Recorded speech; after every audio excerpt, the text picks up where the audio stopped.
Chapter 1. My First Sea Journey. Before I begin my story, I would like to tell you a little about myself. I was born in the year 1632, in the city of York in the north of England. My father was German, but he came to live and work in England. Soon after that, he married my mother, who was English. Her family name was Robinson. So when I was born, they called me Robinson after her. My father did well in his business, and I went to a good school. He wanted me to get a good job and live a quiet, comfortable life. But I didn't want that. I wanted adventure and an exciting life. I want to be a sailor and go to sea, I told my mother and father. They were very unhappy about this. Please don't go, my father said. You won't be happy, you know. Sailors have a difficult and dangerous life. And because I loved him, and he was unhappy, I tried to forget about the sea. But I couldn't forget. And about a year later, I saw a friend in town. His father had a ship, and my friend said to me, "We're sailing to London tomorrow. Why don't you come with us?" And so, on September the 1st, 1651, I went to Hull, and the next day we sailed for London. But a few days later, there was a strong wind.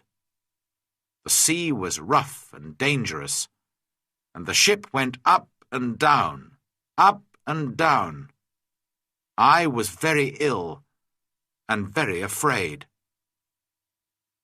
"Oh, I don't want to die," I cried.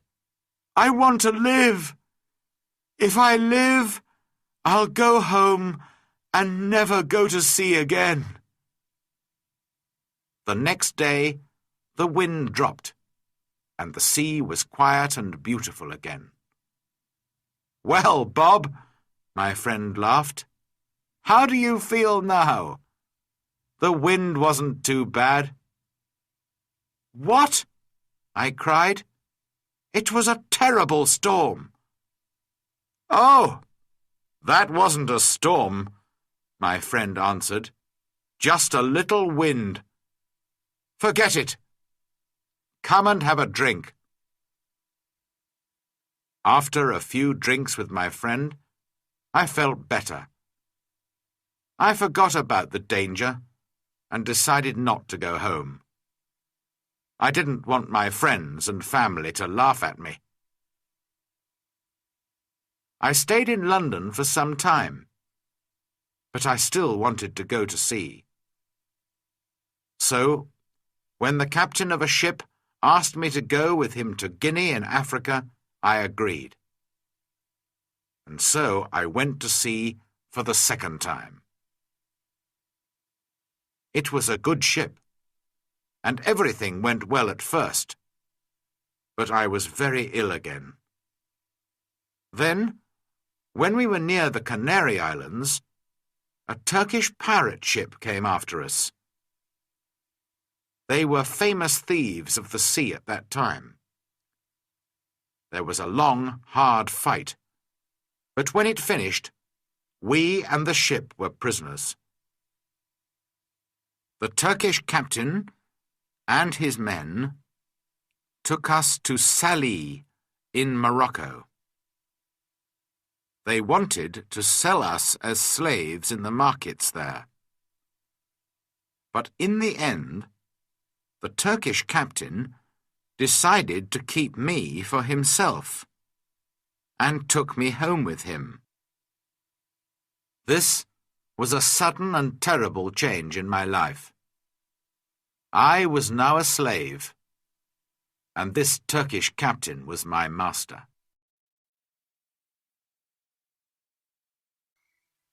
Chapter 2. Down the coast of Africa. For 2 long years, I lived the life of a slave. I worked in the house and the garden, and every day I planned to escape, but it was never possible. I thought about it day and night. My master liked to go fishing in a little boat, and he always took me with him. A man called Merle and a young boy also went with us. One day my master said to us, "Some of my friends want to go fishing tomorrow. Get the boat ready." So we put a lot of food and drink on the boat, and the next morning we waited for my master and his friends. But when my master arrived, he was alone. "My friends don't want to go fishing today," he said to me. "But you go with Merle and the boy, and catch some fish for our supper tonight." "Yes, master," I answered quietly. But inside I was excited. "Perhaps now I can escape," I said to myself. My master went back to his friends, and we took the boat out to sea. For a time we fished quietly, and then I moved carefully behind Merle and knocked him into the water. "Swim!" I cried. "Swim to the shore!" My master liked to shoot seabirds, and so there were guns on the boat. Quickly, I took one of these guns. Merle was swimming after the boat, and I shouted to him, "Go back to the shore! You can swim there. It's not too far. I won't hurt you, but if you come near the boat, I'll shoot you through the head." So Merle turned and swam back to the shore as quickly as he could. Then I said to the boy, "Zuri, if you help me, I'll be a good friend to you. If you don't help me, I'll push you into the sea too." But Zuri was happy to help me. "I'll go all over the world with you," he cried. I wanted to sail to the Canary Islands, but I was afraid to go too far from the shore. It was only a small boat, and so we sailed on south for some days. We had very little water, and it was dangerous country here, with many wild animals. We were afraid, but we often had to go on shore to get more water. Once I used a gun to shoot a wild animal. I don't know what animal it was, but it made a good meal. For about 10 or 12 days, we sailed on south, down the coast of Africa. Then, one day, we saw some people on the shore. Strange, wild people, who did not look friendly. By now, we had very little food, and we really needed help. We were afraid, but we had to go on shore. At first, they were afraid of us too. Perhaps white people never visited this coast. We did not speak their language, of course, so we used our hands and faces to show that we were hungry. They came with food for us, but then they moved away quickly. We carried the food to our boat, and they watched us. I tried to thank them, but I had nothing to give them. Just then, 2 big wild cats came down to the shore from the mountains. I think they were leopards. The people were afraid of these wild cats, and the women cried out. Quickly, I took a gun and shot one of the animals. The second wild cat ran back up into the mountains. Guns were new to these African people, and they were afraid of the loud noise and the smoke. But they were happy about the dead wild cat. I gave them the meat of the dead animal, and they gave us more food and water. We now had a lot of food and water, and we sailed on. 11 days later, we came near the Cape Verde Islands. We could see them, but we couldn't get near because there was no wind. We waited. Suddenly, Zuri called to me, "Look, a ship!" He was right. We called and shouted and sailed our little boat as fast as we could. But the ship did not see us. Then I remembered the guns, which made a lot of smoke. A few minutes later, the ship saw us and turned. When we were on the ship, the Portuguese captain listened to my story.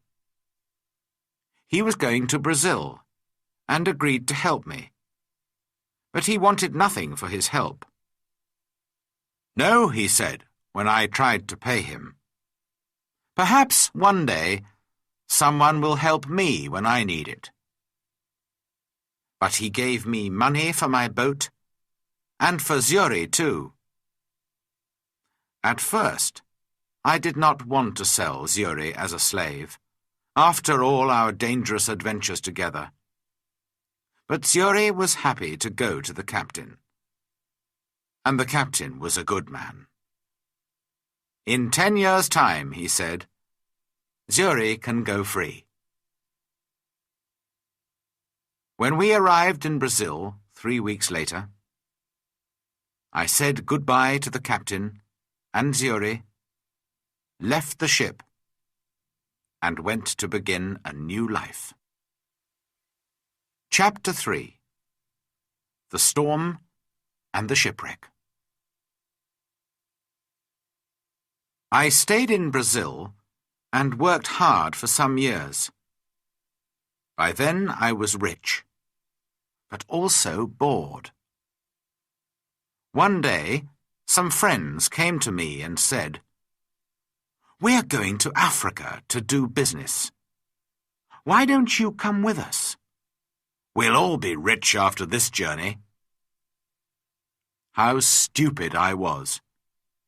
I had an easy, comfortable life in Brazil, but of course I agreed.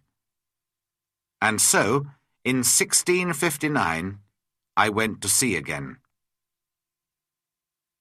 At first, all went well, but then there was a terrible storm. For 12 days the wind and the rain didn't stop. We lost 3 men in the sea, and soon the ship had holes in its sides. "We're all going to die this time," I said to myself. Then one morning, one of the sailors saw land. But the next minute, our ship hit some sand just under the sea. The ship could not move, and we were really in danger now. The sea was trying to break the ship into pieces, and we had very little time. Quickly, we put a boat into the sea and got off the ship. But the sea was very rough, and our little boat could not live for long in that wild water. Half an hour later, the angry sea turned our boat over, and we were all in the water. I looked round for my friends, but I could see nobody. I was alone. That day I was lucky, and the sea carried me to the shore. I could not see the land, only mountains of water all around me. Then, suddenly, I felt the ground under my feet. Another mountain of water came, pushed me up the beach, and I fell on the wet sand. At first, I was very thankful to be alive. Slowly, I got to my feet and went higher up the shore. From there, I looked out to sea. I could see our ship, but it was wrecked, and there was nobody near it. There was nobody in the water. All my friends were dead. I was alive, but in a strange, wild country, with no food, no water, and no gun. It was dark now, and I was tired. I was afraid to sleep on the shore. Perhaps there were wild animals there. So I went up into a tree, and I stayed there all night. Chapter 4. A New Life on an Island. When day came, the sea was quiet again. I looked for our ship, and to my surprise, it was still there, and still in one piece. I think I can swim to it, I said to myself. So I walked down to the sea, and before long I was at the ship and was swimming round it. But how could I get onto it? In the end, I got in through a hole in the side, but it wasn't easy. There was a lot of water in the ship, but the sand under the sea was still holding the ship in one place. The back of the ship was high out of the water, and I was very thankful for this, because all the ship's food was there. I was very hungry, so I began to eat something at once. Then I decided to take some of it back to the shore with me. But how could I get it there? I looked around the ship, and after a few minutes, I found some long pieces of wood. I tied them together with rope. Then I got the things that I wanted from the ship. There was a big box of food, rice and salted meat and hard ship's bread. I also took many strong knives and other tools, the ship's sails and ropes, paper, pens, books, and 7 guns. Now I needed a little sail from the ship, and then I was ready. Slowly and carefully, I went back to the shore. It was difficult to stop my things from falling into the sea, but in the end, I got everything onto the shore. Now I needed somewhere to keep my things.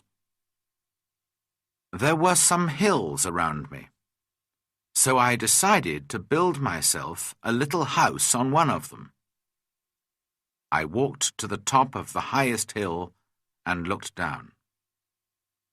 I was very unhappy, because I saw then that I was on an island. There were 2 smaller islands a few miles away, and after that, only the sea. Just the sea, for mile after mile after mile. After a time, I found a little cave in the side of a hill. In front of it, there was a good place to make a home. So I used the ship's sails, rope, and pieces of wood. And after a lot of hard work, I had a very fine tent. The cave, at the back of my tent, was a good place to keep my food, and so I called it my kitchen. That night, I went to sleep in my new home. The next day, I thought about the possible dangers on the island. Were there wild animals? And perhaps wild people, too, on my island? I didn't know, but I was very afraid. So I decided to build a very strong fence. I cut down young trees and put them in the ground, in a half-circle around the front of my tent. I used many of the ship's ropes, too, and in the end, my fence was as strong as a stone wall. Nobody could get over it, through it, or round it. Making tents and building fences is hard work. I needed many tools to help me. So I decided to go back to the ship again and get some more things. I went back 12 times, but soon after my 12th visit, there was another terrible storm. The next morning, when I looked out to sea, there was no ship. When I saw that, I was very unhappy. Why am I alive?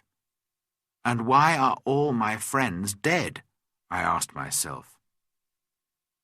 What will happen to me now, alone on this island without friends? How can I ever escape from it? Then I told myself that I was lucky. Lucky to be alive. Lucky to have food and tools. Lucky to be young and strong. But I knew that my island was somewhere off the coast of South America. Ships did not often come down this coast, and I said to myself, I'm going to be on this island for a long time. So, on a long piece of wood, I cut these words. I came here on the 30th of September, 1659.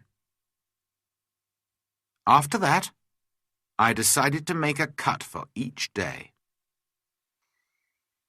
Chapter 5. Learning to live alone.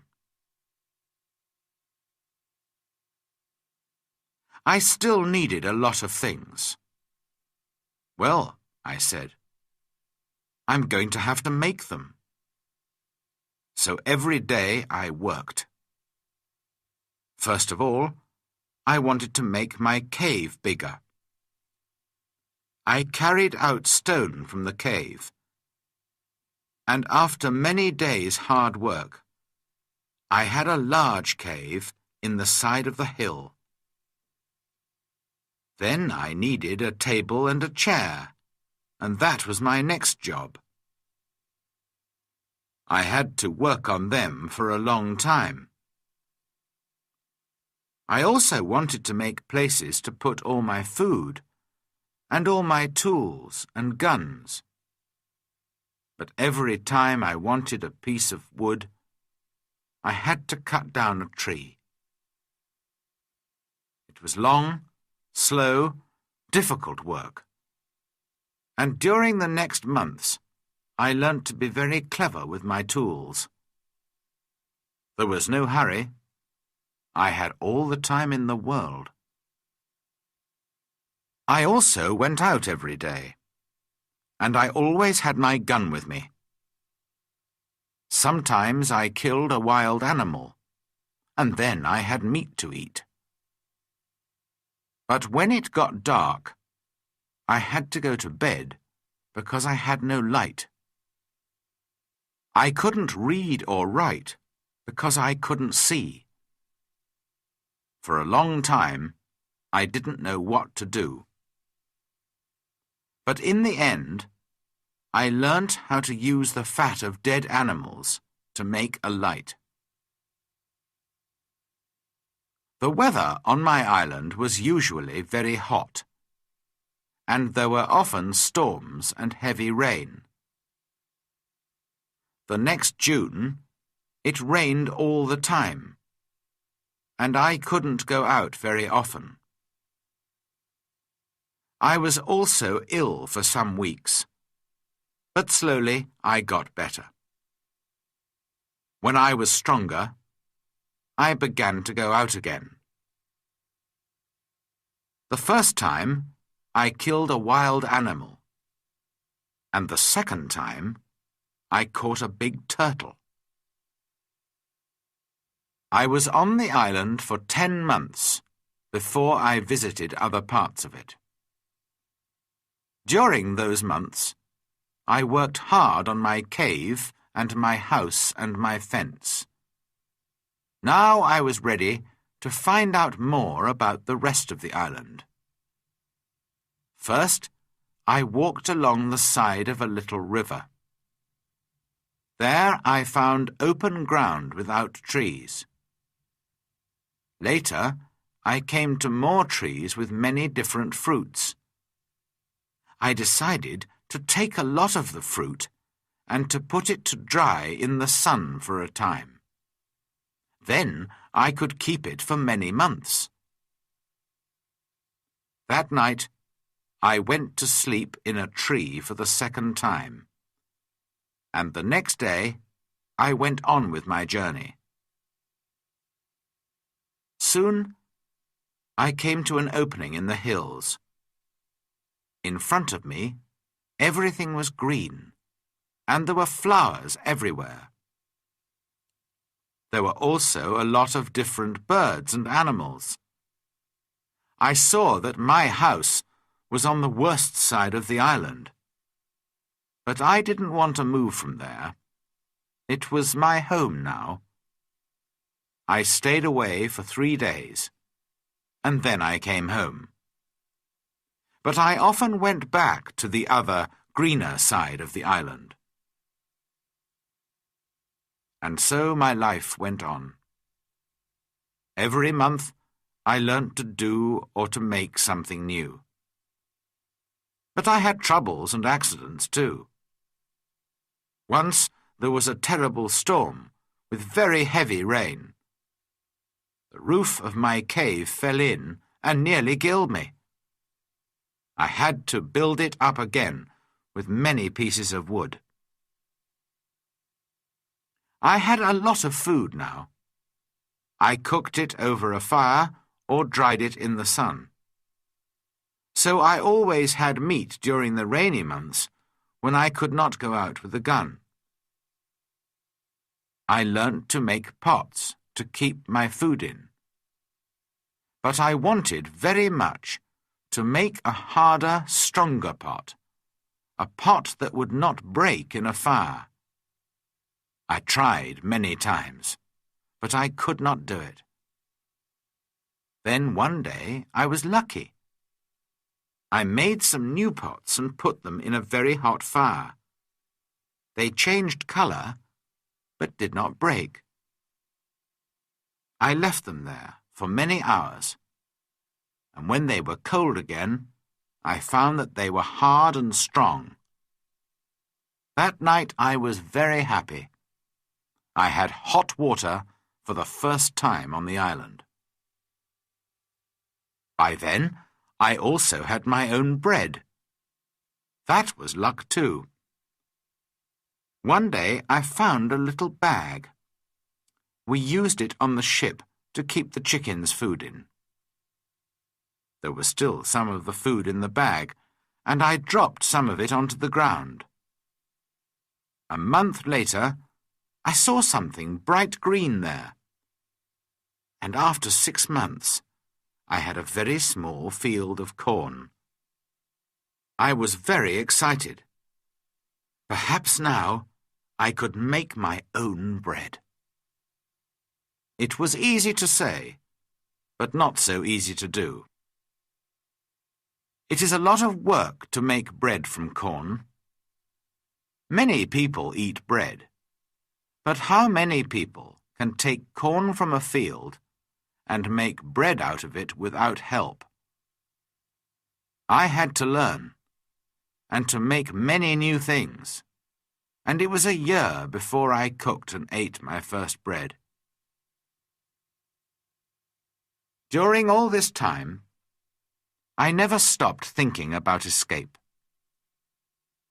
When I travelled across to the other side of the island, I could see the other islands, and I said to myself, perhaps I can get there with a boat. Perhaps I can get back to England one day. So I decided to make myself a boat. I cut down a big tree, and then began to make a long hole in it. It was hard work. But about 6 months later, I had a very fine canoe. Next, I had to get it down to the sea. How stupid I was! Why didn't I think before I began work? Of course, the canoe was too heavy. I couldn't move it. I pulled and pushed and tried everything, but it didn't move. I was very unhappy for a long time after that. That happened in my 4th year on the island. In my 6th year, I did make myself a smaller canoe, but I did not try to escape in it. The boat was too small for a long journey, and I did not want to die at sea. The island was my home now, not my prison, and I was just happy to be alive. A year or 2 later, I made myself a second canoe on the other side of the island. I also built myself a second house there, and so I had 2 homes. My life was still busy from morning to night. There were always things to do or to make. I learnt to make new clothes for myself from the skins of dead animals. They looked very strange, it is true, but they kept me dry in the rain. I kept food and tools at both my houses, and also wild goats. There were many goats on the island, and I made fields with high fences to keep them in. They learnt to take food from me, and soon I had goat's milk to drink every day. I also worked hard in my cornfields, and so many years went by. Chapter 6. A Footprint. Then, one year, something strange and terrible happened. I often walked along the shore, and one day I saw something in the sand. I went over to look at it more carefully, and stopped in sudden surprise. It was a footprint. The footprint of a man. Who could this be? Afraid, I looked around me. I listened. I waited. Nothing. I was more and more afraid. Perhaps this man was one of those wild people who killed and ate other men. I looked everywhere. but there was nobody, and no other footprint. I turned and hurried home. "There's someone on my island," I said to myself. "Perhaps he knows about me. Perhaps he's watching me now, from behind a tree. Perhaps he wants to kill me." That night, I couldn't sleep. The next day, I got all my guns ready, and I put more wood and young trees around my house. Nobody could see me now. But after 15 years alone on the island, I was afraid, and I did not leave my cave for 3 days. In the end, I had to go out to milk my goats. But for 2 years I was afraid.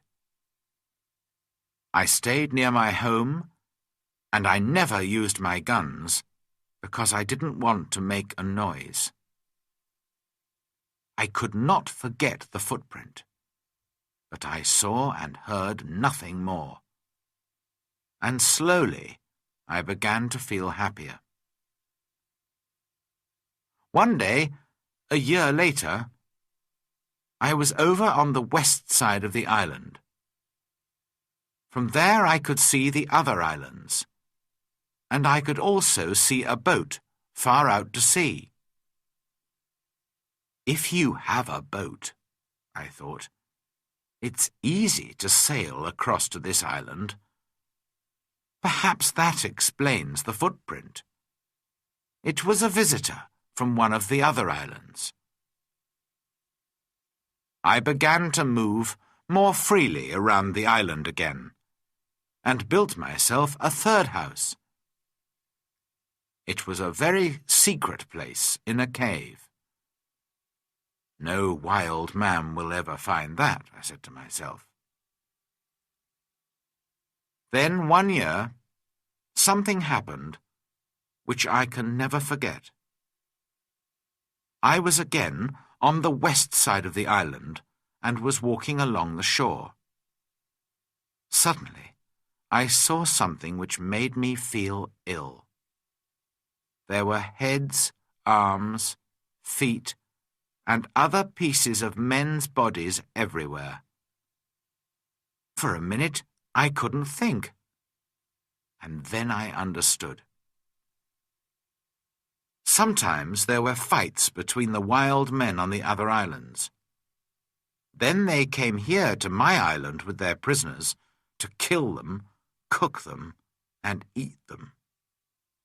Slowly, I went home, but I was very angry. How could men do this? For many months, I watched carefully for the smoke from fires, but I didn't see anything. Somehow, the wild men came and went, and I never saw them. I was angry and afraid. I wanted to shoot them all. But there were many of them, and only one of me. Perhaps I can shoot 2 or 3, I said to myself. But then they will kill and eat me. Then, one morning in my 23rd year on the island, I was out in my fields, and I saw the smoke from a fire. Quickly, I went up the hill to watch. There were 9 men around the fire, and they were cooking their terrible food. Then these wild men danced round the fire, singing and shouting. This went on for about 2 hours, and then they got into their boats and sailed away.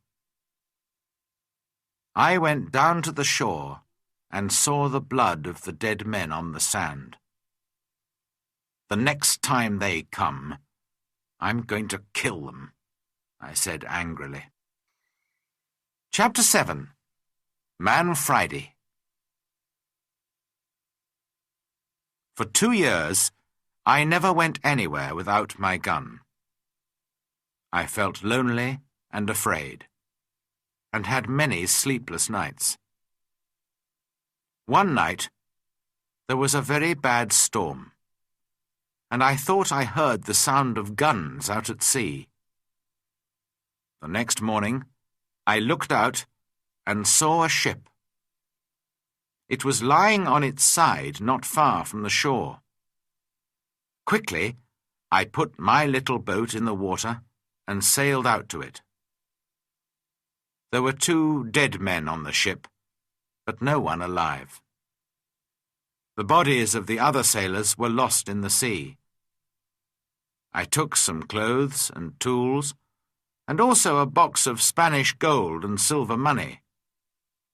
I was a rich man now, but what use was money to me? I could not buy anything with it. I wanted people, a friend, somebody to talk to, somebody who could help me escape from my island. One morning, I woke up and made a plan. I'll try to catch one of the prisoners of the wild men, I said to myself. He'll be happy to be alive, and perhaps he'll help me to escape. I watched day and night, but for 1.5 years there were no boats. Then one day 5 boats came. There were about 30 men, and they had 2 prisoners. They made their fire on the sand and danced round it.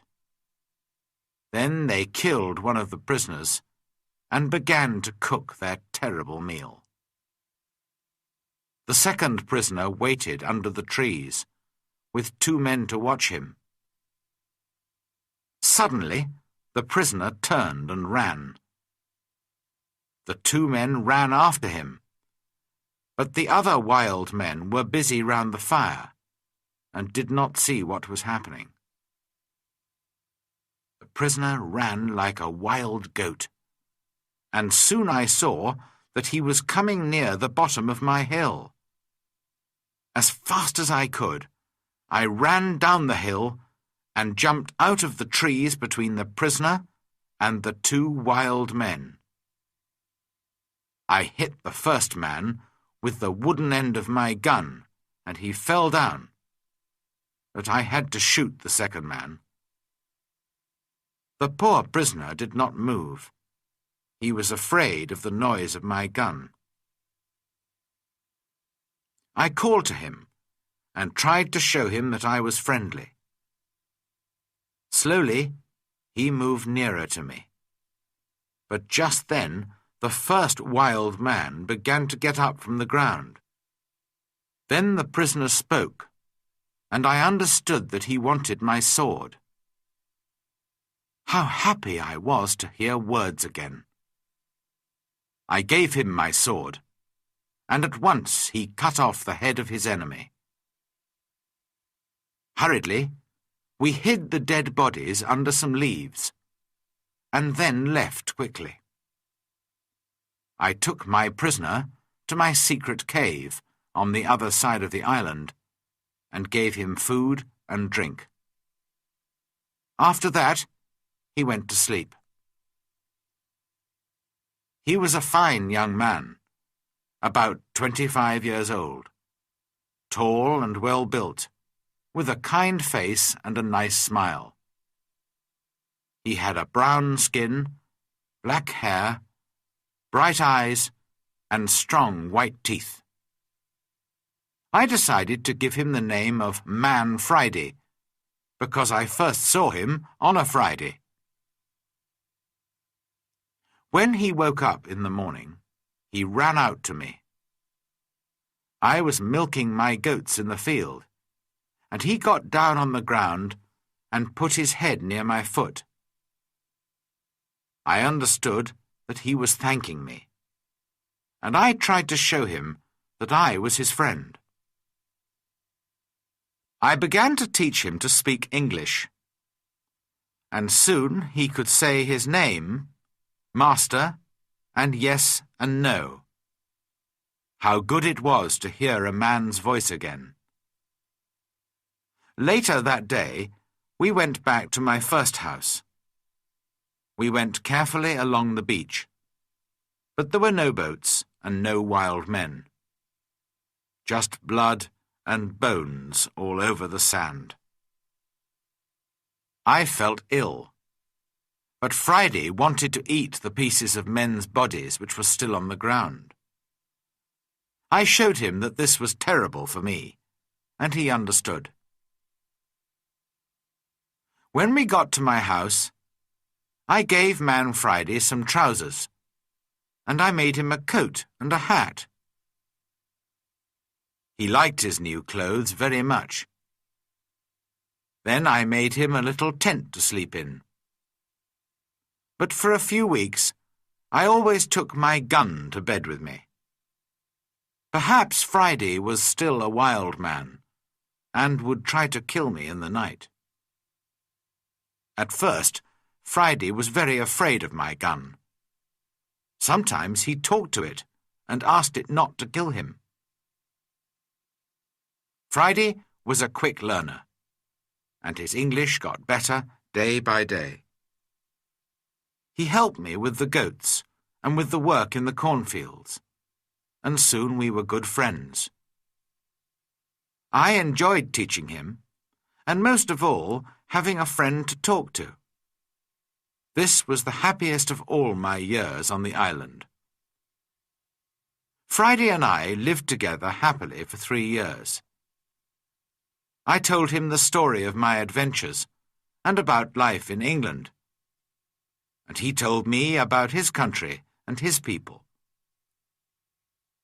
One day we were at the top of the highest hill on the island, and we were looking out to sea.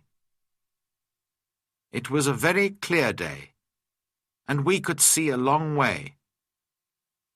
Suddenly, Friday began to jump up and down, very excited. "What's the matter?" I said. "Look, master, look!" Friday cried. "I can see my country. Look over there." I looked, and there to the northwest, between the sea and the sky, was a long, thin piece of land. I learnt later that it was the island of Trinidad, and that my island was in the mouth of the river Orinoco on the north coast of South America. I began to think again about escape. Perhaps Friday wanted to go home too. Perhaps together we could get to his country. But what then? Would Friday still be my friend? Or would his people kill me and eat me? I took Friday to the other side of the island and showed him my big canoe. It still lay under the trees. It was very old now, and there were holes in the wood. "Could a boat like this sail to your country, Friday?" I asked him. "Oh, yes," he answered. "A boat like this can carry a lot of food and drink." "Then we'll make another canoe like it, and you can go home in it," I said. But Friday looked very unhappy. "Why are you angry with me?" he asked. "What have I done? Why do you want to send me home?" "But I thought you wanted to go home," I said. "Yes, but you must come with me. Kill me if you want, but don't send me away from you." Then I saw that Friday was a true friend, and so I agreed to go with him. We began work on the canoe at once. Friday chose the tree himself. He understood wood better than I did, and we cut it down. We worked hard, and in a month the boat was finished. 2 weeks later, it was in the sea, and we began to get ready for our long journey. Chapter 8. Escape from the Island. I was now in my 27th year on the island, and I did not want to be there for another year. We worked hard to get the corn in and to make a lot of bread. We had dried fruit and salted meat, and big pots to keep water in. One evening, Friday went out to look for a turtle for meat and eggs. But in less than an hour he was back, and he looked very afraid. "Master! Master!" he cried. "There's a great ship near the island, and men are coming to the shore in a boat." I jumped up and ran with him down to the shore. To my great surprise, I saw that it was an English ship. But why was it here? English ships never came this way. Perhaps they were pirates. "Don't let them see you, Friday," I called. "We'll hide in the trees and watch." There were 11 men in the boat, but 3 of them were prisoners. Their arms were tied with rope, but their legs were free and they could walk. The other sailors pushed the 3 prisoners up the beach, laughing and shouting and hitting them. Then some of them sat down on the sand and began to drink. Others walked away to look at the island, and 2 men stayed to watch the boat. The 3 prisoners walked slowly along the beach and sat down under a tree not far from us. They looked very unhappy. Very quietly, I came up behind them through the trees and called out to them in English. "Don't be afraid," I said. "I'm an Englishman. Perhaps I can help you." The 3 men turned and looked at me.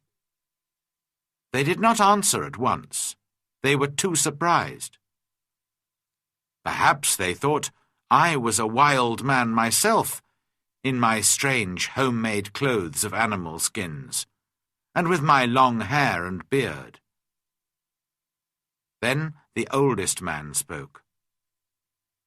"I am the captain of that ship," he said, "and these 2 men are my first and second officers. Last night there was a mutiny, and the seamen took the ship from me. Now they're going to leave the 3 of us here to die on this island." "Do these mutineers have guns?" "Only 2, he answered, "and they've left those on the boat." "All right," I said. "We'll fight them. But if we get your ship back for you, you must take me back to England."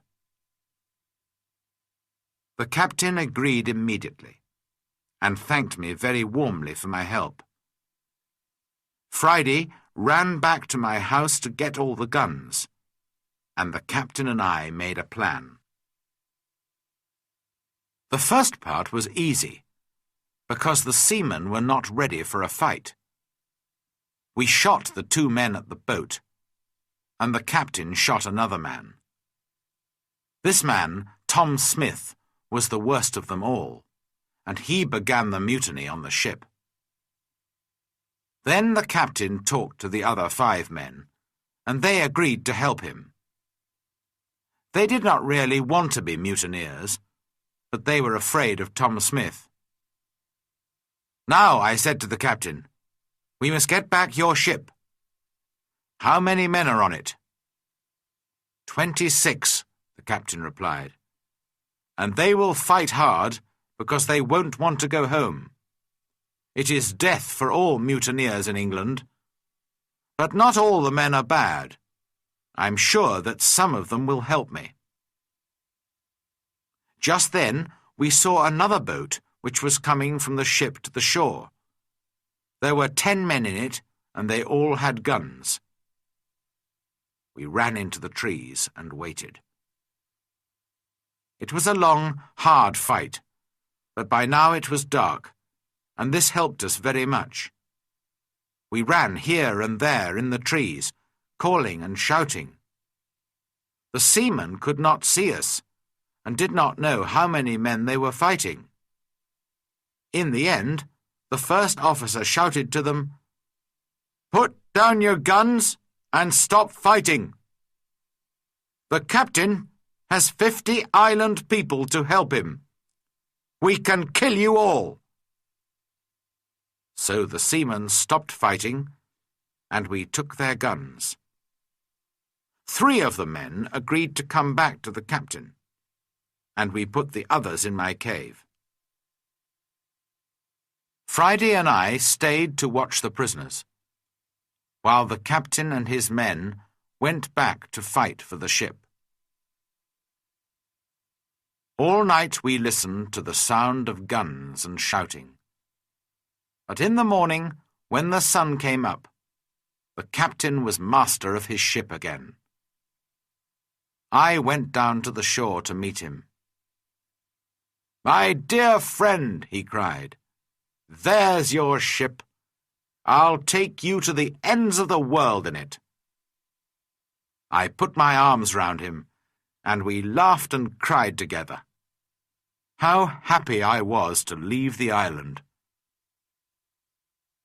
My good friend Friday came with me, of course, but we left the mutineers on the island. We decided not to kill them. They could begin a new life on the island. I showed them my 3 houses, my cornfields, and my goats, and all my tools. Their life would be easy, because of all my hard work for so many years. And so, on the 19th of December, 1686, after 27 years, 2 months, and 19 days, I said goodbye to my island and sailed home to England. Chapter 9. Home in England. When I came back to England, I felt like a stranger in the country. Many things were different, and not many people remembered me. I went home to York, but my father and mother were dead, and also my 2 brothers. I did find the 2 sons of one of my brothers.